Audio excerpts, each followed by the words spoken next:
All right, kids, I'm going to hurry up here. Gotta move, gotta move. We're going to keep going with torque here, right? You guys have seen me do this demonstration quite a few times.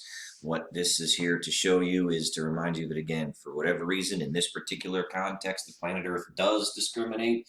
Out of all 100 of those centimeters, it appears to only care about the 50, which you can clearly see.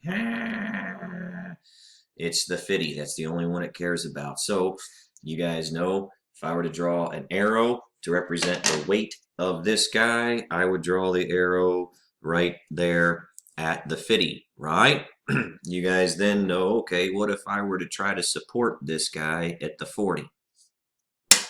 It rotates, doesn't it? If I try to support it at the 60, it rotates the other way, right? So forces can cause things to rotate. That's what I want you to remember about torques. Torques are forces that cause things to rotate. And the way we calculate that torque is to take that force, multiply it by the distance away it is from the axis of rotation, which in this case, if I'm holding it at the 40, that distance I end up calling a radius because it would be a circle if this thing were to allow to keep going around that 40 mark. It just made a whole and complete cycle. Now, what I'll do is I'll put an arrow right there to represent that radius because, again, it's a part of a circle.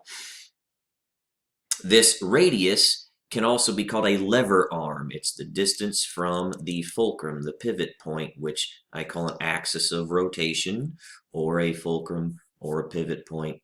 The distance from that to where the force is located is, I call it a radius. All right. What else? I also want you to remember then torque, force times distance. All right. But please, please, please do not call it work. Remember when we did work, it was force times distance, but those forces and distances were parallel to one another. They were in the same direction, all right? Same axis or y-sis or z-sis.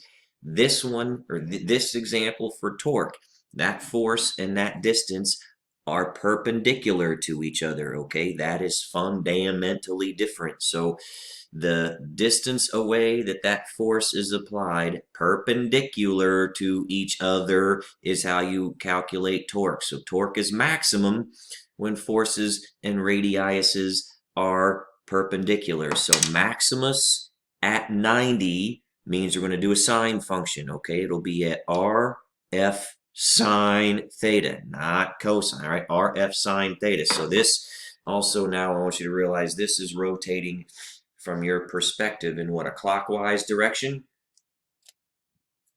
If it's rotating in a clockwise direction, that I want you to associate with a negative torque, okay? I'm multiplying an R times an F. I'm getting a torque. That torque is causing this item to rotate in a clockwise direction. Clockwise torques are by definition negative, okay? Clockwise is negative. Counterclockwise is positive. What I want you to think about that then is this, huh? What if I try to support it here? And then I let this sucker rotate. It'll go that way, won't it? And now what I want you to be able to tell is, boy, this direction is opposite the way clock hands move, isn't it? Huh? So if it's opposite the way clock hands move, that's counterclockwise. That's a positive torque, okay? Counterclockwise is positive for torques. Reason being, you guys all know that if you talk about the unit circle, right? The unit circle would start out there and they call that 0, and then it moves in a counterclockwise direction. So from 0 to 90, you guys all know sines and cosines are positive. Once you get to 90, something magical happens. Anyway, the sine stays positive over here, cosine becomes negative over there, and then you keep rotating. And I want you to remember something about sines of angles above the axis, all right, as sines are positive. As we're climbing up to 90 and then as we're climbing down to 180, supplementary angles. Do you remember unit circle trends here, okay? Supplements, angles, I call them diet pills. Angles that are supplements have the same sign, don't they? Huh? not negatives of each other. They're the same sign, okay? Please remember that. That'll come up as an issue later. Now, again, torques then have direction. They're positive or negative, clockwise or counterclockwise. Well, if torques have direction, then they could be like our lives and add up to nothing. In this example, what I'm trying to do is apply two different torques to this particular meter stick. One is due to a book hanging there, and one's due to a roll of tape over there, right? And you can tell right now those two torques are balanced. I can put one of those arrows down here, and that is the force that the book is applying at its distance away. So that downwards arrow right there-ish, and it may not stick, sorry. We're on a budget. This roll of tape then has a force that it could apply to, and its force is ish right there-ish, right? Can you tell those two torques are making this stick rotate around my finger, but in opposite directions, right? This one makes it want to go that way. This one makes it want to go that way. Since they're balanced, it's not rotating, these torques are equal and opposite to one another. So if I were to ask you which of these objects is heavier, the book or the roll of tape, you would say the book, because this is just a fat kid and a skinny kid on a seesaw. The fat kid is closer, the roll of tape is farther. So since their R's times F's are clearly the same, then this must have a big RF because it has a small r. This must have a small rf because it has a big R. Okay, so it is an R times an F times the sine of the angle between them, right? And the radius is along the stick. So this and that are perpendicular to one another, and this radius and that force are perpendicular to one another. Remember, forces and radiuses have to be perpendicular to each other, which is, again, same thing I was trying to demonstrate with this bicycle wheel. If a bicycle wheel rolls, there must be some frictional force. Otherwise, as it moves, it would rotate. The force that my arm, in this case, is applying is actually in the direction that the bike is rolling, because you guys are all experts on the third law, aren't you? And that is, if the bicycle pushes the surface that way, the surface pushes the bicycle the other way, right? So the surface is pushing that way, which is perpendicular to the radius of the axis of rotation around here. So this is a force that is perpendicular to a radius. That must be a torque. Something else you guys all know is this. It's just a good old-fashioned radio. It's got an antenna on it. The reason I'm using this in this demonstration is this antenna is free to rotate, right? If I push this antenna with my finger, then I want you to realize my finger is always perpendicular to the direction that is the antenna, isn't it? And when I push it back that way and going to go push it, can you tell the angle between my finger and the antenna is always 90, right? And it stays 90, okay? That is when you have maximum torque.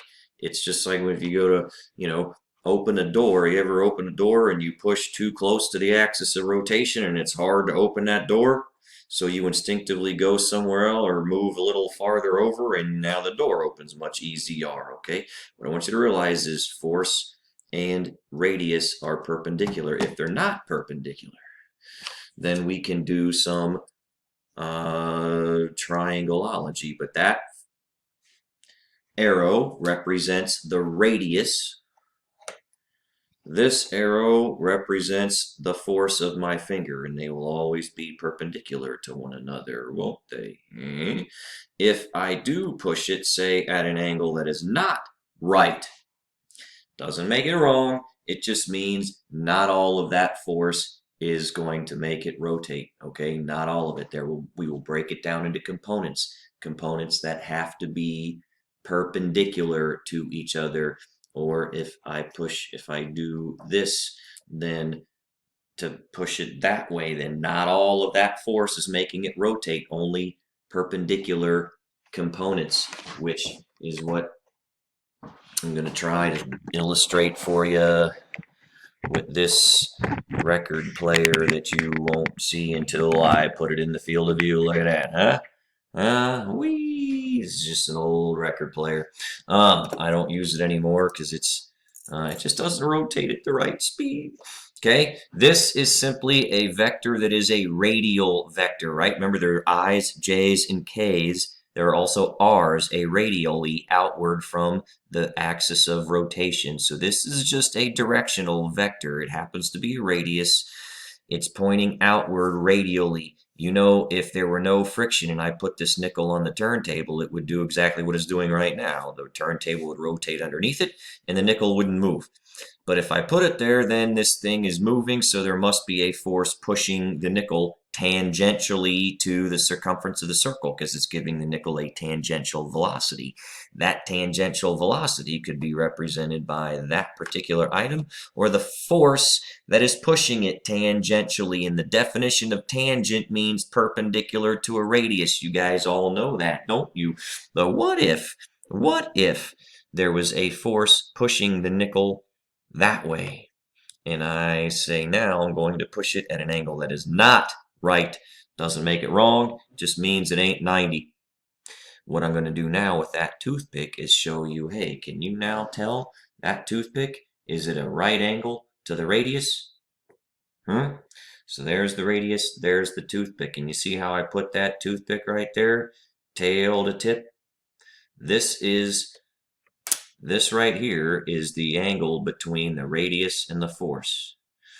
That toothpick is the perpendicular component towards the radius, right? So, can you tell that that toothpick is opposite where the nickel is?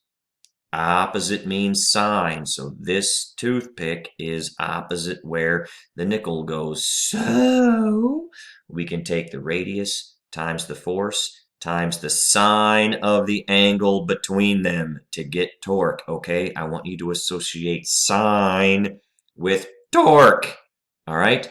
Sine of the angle between them. What if we have something pushing outward, like way out like this? What if now I'm pushing kind of out there towards me a little bit, huh? Please do not do one of these, all right? And say that now that's a force and this component of that radius to make it 90, because I'm not going to deal with that. What I'm going to do is I'm going to go outside that radius to right here, where now, can you tell that blue is perpendicular to the radius, right? This blue now is a right angle to our radius. This blue vector is the one that is responsible for the torque, and it is opposite the nickel, all right? The reason I went here instead of here is because of what I reminded you earlier. This angle here, that is the angle between the radius and the force, is whatever it is. I don't know either. But the angle here must be the supplement of that angle, won't it? So if this is, say, 150, this has to be 30. And you know that 30 and 150 have the same sign, don't they? And that's what I want you to associate torque with, is radiuses and forces times the sine of the angle between them. Even though this angle isn't between them, this one is. You know that this angle has the same sine as that one. So as we have this to be 150, fine, take a diet pill. That's what I jokingly call a supplement. The supplemental angle has the same sign as that one. So that's why, again, we use sines. We won't use this component because that won't have the same sign, okay? Radius, force, sine of the angle between them. That's what a torque is, all right, kiddies? Please remember that. Sometimes torques add up to nothing. Sometimes they add up to quite something, and I will give you much more examples of that in the notes as we handwrite these. But anyway, this is just a demo, get you thinking about torques.